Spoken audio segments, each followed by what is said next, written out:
नमस्कार, दंडवत प्रणाम. सुगरणीच्या खोक्यात आपलं सगळ्यांचं स्वागत आहे. आणि तुमची मावशी आता तुम्हाला रेसिपी दाखवणार आहे. चला तर मग. हे शेंगदाणे भाजून घेते. शेंगदाणे थोडेच भाजायचे आहेत आपल्याला. जोपर्यंत आपले शेंगदाणे भाजले जातात तोपर्यंत भाजता आहे आपले शेंगदाणे सुद्धा. तोपर्यंत आपण हे साहित्य टाकून घेऊ. आता ज्या वाटीने मी 2 वाटी रवा घेतला ना, तेवढेच 1 वाटी मी याच्यासाठी आणि ते दळून घेते मी आता मिक्सरच्या भांड्यामध्ये. या 2 तिखट मिरच्या घेतल्या आणि 2 फिक्क्या मिरच्या घेतल्या आणि ह्या एवढ्या लसूणच्या पाकळ्या घेते. 1 चमचा जिरं घेते. एवढं वाटून घेते. आणि आपल्याला हे जाडसर वाटायचं आहे, जास्त बारीक नाही, पहिल्या मोडवरच.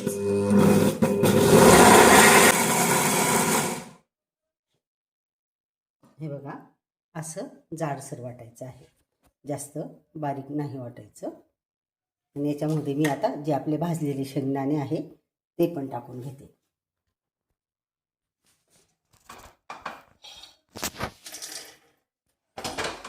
भाजलेले शेंगदाणे आहेत. आता मी मीठ नंतर टाकणार आहे, नाहीतर जास्त ओलं ओलं होईल म्हणून.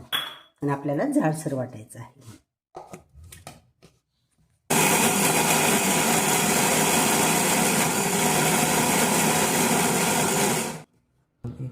हे असं वाटून झालं आपलं.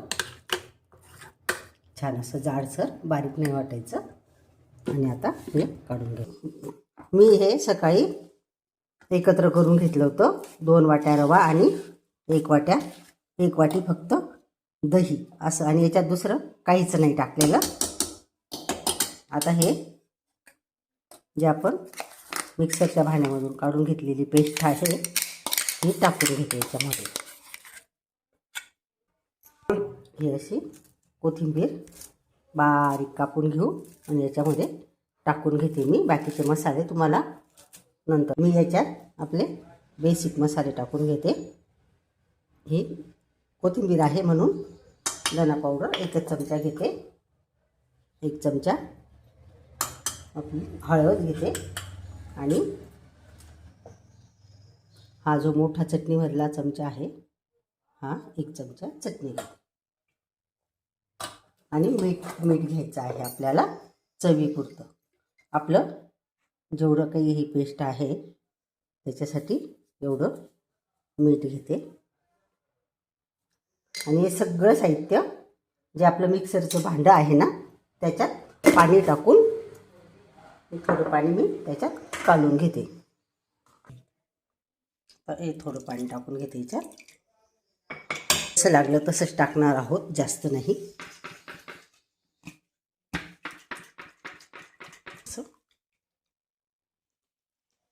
टाकून घेते. आणि जर का अजून लागलं तर अजून टाकू, पण सुरुवातीला जरा कमीच टाकून घ्यायचं. आपल्याला अंदाज येत नाही ना मग म्हणून. पण आता हे असं काढून घे. शेंगदाणे भाजायला घेतले. आता त्याच्यामध्ये 1 चमचा बडीशोप आणि या 2 चमचा डाळ्या टाकून घेते. परतून घेते. हे बघा, सुंदर भाजून गेले. शेंगदाणे आधी टाकले होते ना म्हणून छान असं भाजलं गेलं. ते जे आपले शेंगदाणे तयार केले आहे, डाळ्या, शेंगदाणे, बडीशोप, हे मिक्सरच्या भांड्यामधून काढून घेणार आहे. यात स्वच्छ धुवून घेतलेली कोथिंबीर कधी पण धुवून घ्यायचे, कारण मजूर मिळत नाही ना. तर आता शेतकरी लोक काय करतात, कोथिंबीरवर सुद्धा जे तणनाशक आहे ते मारून घेतात, पेस्टिसाईड. तर आपल्याला त्याच्याने त्रास होऊ शकतो. म्हणून कुठलीही वस्तू धुवून घ्यायचं. आधी नाही कोथिंबीर धुतली तरी चालत होतं पूर्वीच्या काळात, कारण की तणनाशकं नव्हते. पण आता धुवूनच घ्यायची. आणि हे 2-3 कढीपत्ते टाकते. आणि आता याच्यामध्ये मीठ टाकून घेते चवीपुरतंच. जेवढं लागेल तेवढंच तुम्ही करा तुमच्या घरी. तुम्ही सुद्धा चवीपुरतं तुम्हाला जेवढं लागेल तेवढं टाका. आणि याच्यामध्ये महत्त्वाची जी गोष्ट आहे ती आमचूर पावडर टाकते. मी दही टाकणार होती याच्यात, पण आपल्या जे मी आप्पे करणार आहे ना आता त्याच्यामध्ये दही टाकते, म्हणून याच्यामध्ये आता आमचूर पावडर टाकली. पण आता गोड आंबट होण्यासाठी जास्त नाही, फक्त चवीपुरती एवढीच अशी साखर टाकून घेते. टाकल्यावर अशी जाड झाली आणि आता तिला थोडी पातळ करून घ्यायची आहे, म्हणून मी पाणी टाकून घेते. जेवढं लागेल तेवढं, जास्त नाही.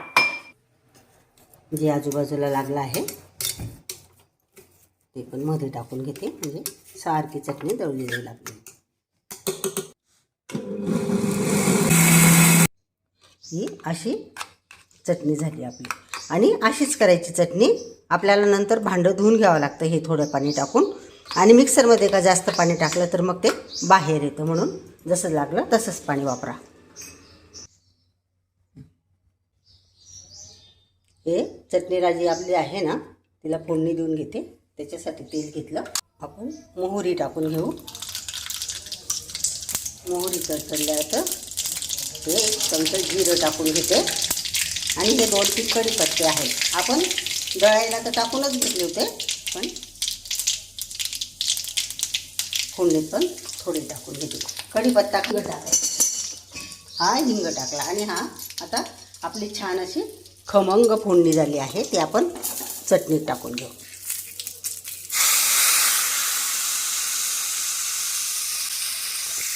ही अशी गोड आंबट चटणी तयार झाली. आपल्याला जे काही हे आहे ना त्यांचं भांडं, त्याला थोडं तेल लावून घेऊ असं. आणि त्याच्यात आता इथे थोडा हिंगही टाकून घेते आणि आपे टाकणार आहे. आता हा 1 चमचा जो आपल्याकडे खाण्याचा सोडा आहे तो टाकून घेते. अगदी छोटा चमचा आहे बरं का, मोठा नाही. आणि त्याच्यामध्ये फक्त हे थोडंसं व्हिनेगर टाकून घेते. हे बघा कशी रिॲक्शन झाली. आपला जसा इनोची होते तशी झाली. म्हणून आता मिक्स करून घेते. हे आपल्याला आपे टाकून घ्यायचे. आणि हे आपे आहेत ना, हे आधी बाजूला टाकायचे, असे बाजूला टाकायचे. म्हणून कारण कसं मध्ये जरी आपण सुरुवातीलाच टाकले ना तर सुरुवातीला जळून जाता. मग ते हे असं झाकण ठेवून घेऊ. आता किती छान झाले बघितले ना, किती फुलून आले. आता आपण त्यांना परतून घेणार आहोत. हे मधून अजून ओले आहे म्हणून परतून घेते. आणि वरून तर खूप छान असे खरपूस भाजले गेले ते. हे आपले असे हिरवेगार खूप सुंदर झाले आणि खरपूस भाजले गेले. मधून जरा ओले असतात ते, पण मग परतवले का होतात छान असे. आणि मऊ होते ना, जेवढे मऊ असले तेवढे जरा भाजायला पण वेळ लागतो. खूप छान असे खरपूस खरपूस होतात.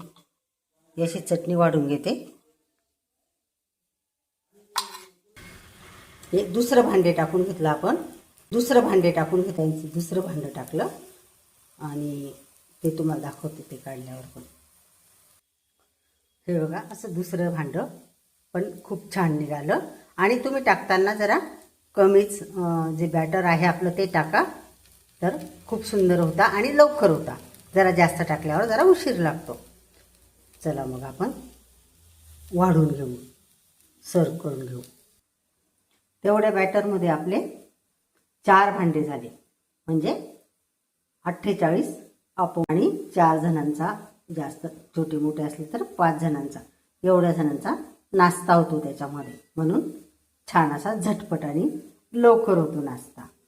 हे बघा खूप छान असे पोकळ पोकळ, हे बघा किती सुंदर असे पोकळ झाले आहेत ना. रेसिपी आवडली असेल तर लाईक करा, शेअर करा आणि सबस्क्राईब करा. चला तर मग नाश्ता